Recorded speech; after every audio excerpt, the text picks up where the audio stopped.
నేను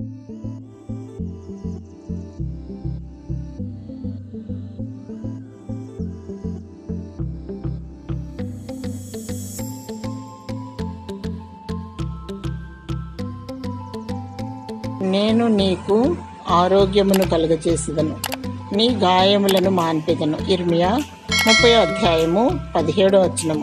ఎక్కడ చూసినా గాయములు, పుండ్లు.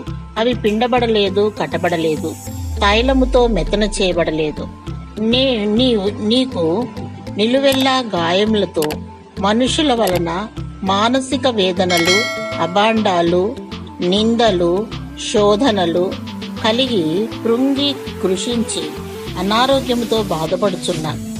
నీతో దేవుడు సెలవిస్తున్నాడు, నీ గాయములను మాన్పి నీకు ఆరోగ్యమును దయచేతునని. ఆయన స్వస్థపరచువాడు, పరమవైద్యుడు. ఆయన పొందిన దెబ్బల ద్వారా స్వస్థత, ఆయన రక్తము ద్వారా విమోచన మరియు నీకు హృదయ స్వస్థతను, విమోచన, విడుదల ఇచ్చి దయచేయును. నీ ఆత్మ నశించకుండా కాపాడును. దేవుడు నమ్మదగినవాడు, ఆయన నిన్ను ప్రేమించుచున్నాడు. దేవుని స్తుతించు మరియు నిత్యత్వము కావాలని ప్రార్థించు.